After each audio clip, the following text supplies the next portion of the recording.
आप देख रहे हैं ENI live next generation media.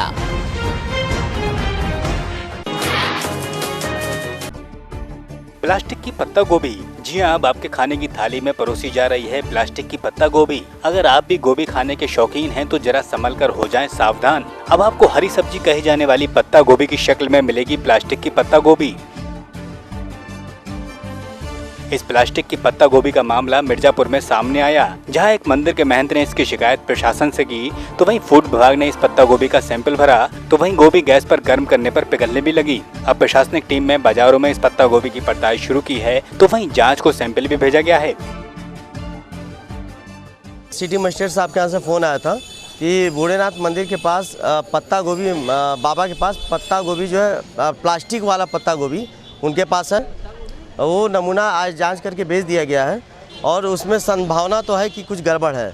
और इधर आज घंटाघर मार्केट में हम लोगों ने इसका संकलन किया, 4 नमूने हम लोगों ने जांच के लिए लिया। उसमें एक जो है संदिग्ध मुझे लग रहा है कि वह पत्ता गोभी संदिग्ध है, मतलब उसमें प्लास्टिक हो सकता है। जांच के लिए लखनऊ भेज देना, जैसा उसमें आएगा वैसे विधिक कार्रवाई की जाएगी। गोरखपुर मेडिकल कॉलेज में ऑक्सीजन की कमी से हुई बच्चों की मौत के बाद मंडल के सबसे बड़े मंडलीय अस्पताल में ऑक्सीजन को लेकर बड़ी लापरवाही देखने को मिली। यहाँ सर्जिकल वार्ड में नर्स की मांग के बाद भी 2 दिनों से ऑक्सीजन बंद है, तो वहीं गोरखपुर में जहाँ हड़कंप मच गया तो प्रशासन अलर्ट हो गया था, लेकिन मिर्जापुर में ऑक्सीजन की कमी का खुलासा यहाँ के स्टाफ नर्स ने ही किया है। स्टोर में भी आप लोग व्यवस्था कर ली है, सुबह हो गया है और भीड़ लगातार बढ़ रही है। आपके इस पूरे वार्ड में है कोई एक सिलेंडर जिस पे मरीज अगर तुरंत किसी जरूरत पड़े मिल जाए? नहीं है। हाँ? नहीं है। दिक्कत आएगी ना कुछ बात है। अब स्टोर में आज तो भेजे हैं, सिलेंडर भरवाने के लिए लिख के दिए हैं, हो सकता है आ जाए। फतेहपुर में सर्किट हाउस में केंद्रीय मंत्री निरंजन ज्योति ने बड़ा बयान देते हुए कहा कि जो लोग मदरसों में राष्ट्रगान नहीं गा सकते उन पर प्रदेश सरकार कार्रवाई करेगी। तो वहीं व्यक्ति देश में रहता है और इस देश का अन्न खाता है तो वहीं उसको राष्ट्रगान गाना ही पड़ेगा। गीता और कुरान से बड़ा है राष्ट्रगान। मुझे लग रहा है कि इस देश के व्यक्ति को, चाहे कोई भी हो, किसी समाज का हो, किसी मजहब का हो, मातृभूमि से बड़ा कोई नहीं हो सकता है। यदि हम इस धरती पर रह रहे हैं, इस माँ में रह रहे हैं, इस देश की रोटी खा रहे हैं, तो इस माँ के गीत तो गाना पड़ेगा। और मैं ये कह सकती हूँ, यदि मातृभूमि का नहीं हो सकता, वो व्यक्ति अपनी पैदा करने वाली माँ का भी नहीं हो सकता। बरेली के नवाबगंज के देवरनिया में 2 सगी बहनों को पेट्रोल डालकर जिंदा जलाने का प्रयास किया गया, तो वहीं दोनों को उपचार के लिए अस्पताल में भर्ती कराया गया है। तो परिजनों ने अज्ञात लोगों पर मामला दर्ज कराया, जिसमें पुलिस ने 2 को हिरासत में लिया। तो बताते हैं कि घटना एक तरफा प्यार के चलते अंजाम हुई।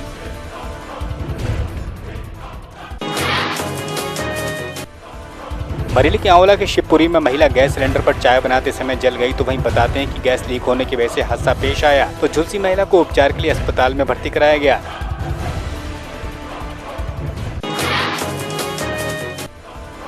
बांदा में अमलोर में ग्रामीणों ने डायल 100 पर फायरिंग कर दी, तो वहीं धारदार हथियार से हमला भी किया। ऐसे में पुलिस पर पत्थरबाजी भी हुई। तो वहीं कई थानों की फोर्स को यहां हालात पर काबू पाने के लिए लगाया गया है। तो दबंगों ने यहां ग्रामीणों के साथ घर में घुसकर मारपीट की थी, जिसमें पुलिस यहां पहुंची थी। उसके बाद विवाद खड़ा हो गया।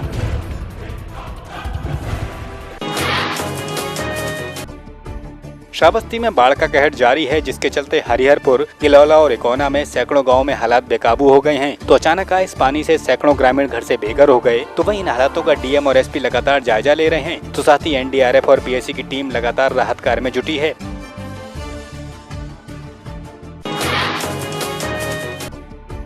कुशीनगर में मासूमों की मौत के बाद शोक की लहर है। तो गोरखपुर हादसे में कुशीनगर के 5 बच्चे भी काल के गाल में समा गए। तो इन मासूमों के परिजनों के आंसू थमने का नाम नहीं ले रहे हैं। तो ऐसे में लोगों के भीतर प्रशासन के खिलाफ खासा आक्रोश है। कुशीनगर के हाटा में डीएम ने सफाई अभियान की शुरुआत की, जिसके चलते उन्होंने खुद भी झाड़ू लगाकर लोगों को स्वच्छता का संदेश दिया। तो साथ ही 18 दुकानदारों पर स्वच्छता में लापरवाही बरतने का आरोप लगाया। इसी के साथ एक आइसक्रीम फैक्ट्री को भी यहाँ सीज किया गया। लगभग 18 दुकानदारों के खिलाफ पेनल्टी डाला गया था 25,000 के हिसाब से। और बार बार सफाई करने के बावजूद भी इन लोगों की आदत है कि कूड़ा सड़क पे डाल रहे हैं और जो भी डस्टबिन हमें भेज रहे हैं उसका इस्तेमाल नहीं कर पा रहे। अगर ये फिर दोबारा ऐसा करते हैं तो क्या कार्रवाई करेंगे? फिर 1 लाख की पेनल्टी डाल जाएगी। मऊ के मधुबन में दुकान में बंद कर छात्रा के साथ 2 युवकों ने गैंगरेप की घटना को अंजाम दिया, जिसमें छात्रा यहां आधार कार्ड बनवाने के लिए आई थी तो रेप के बाद पहुंची पुलिस ने मामला दर्ज कर आरोपियों की तलाश शुरू कर दी।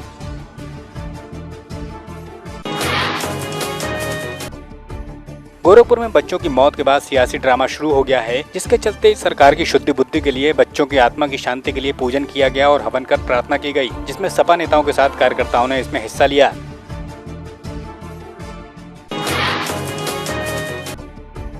भाजपा के अल्पसंख्यक मोर्चा के उपाध्यक्ष का स्वागत किया गया तो वसीम खां के रामपुर पहुंचने पर यह स्वागत हुआ, तो वहीं उन्होंने अपनी जिम्मेदारियों को बखूबी निभाने की बात कही। रामपुर में राष्ट्रीय लोकदल के प्रदेश सचिव आसिम खान ने गोरखपुर हादसे के बाद गांधी समाधि पर शोक जाहिर किया, तो वहीं सीएम योगी के इस्तीफे की मांग की। इस दौरान उन्होंने स्वास्थ्य मंत्री को बर्खास्त करने को भी कहा।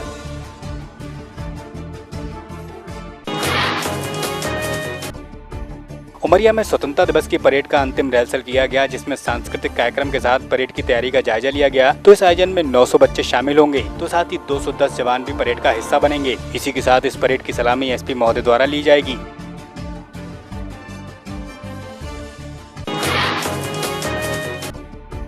दमोह को हरा भरा बनाने के लिए वित्त मंत्री जयंत मलैया के पुत्र सिद्धार्थ मलैया द्वारा विशेष अभियान चलाया गया, जिसमें फुटेरा तालाब के किनारे मां बड़ी देवी मंदिर पर पेड़ों का पूजन करके पौधारोपण किया गया। इस मौके पर वित्त मंत्री ने भी पौधा रोपा।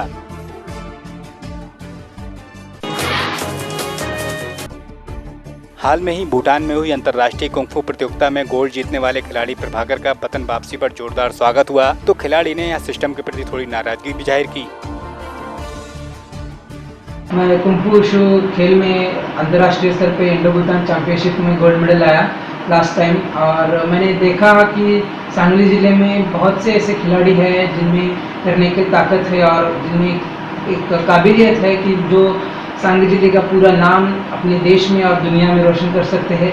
लेकिन उनकी जो प्रॉब्लम ये है कि वो उनकी परिस्थिति की वजह से और उनकी आर्थिक हालात से वो आगे नहीं जा सकते, और मैं प्रशासन और सांगली ज़िले से यही विनती करता हूँ कि उनको आर्थिक सहायता मिले, और जब उनको आर्थिक सहायता मिलेगी तो वो दुनिया में हमारे सांगली ज़िले का नाम रोशन कर सकते हैं, ऐसा मुझे उम्मीद है।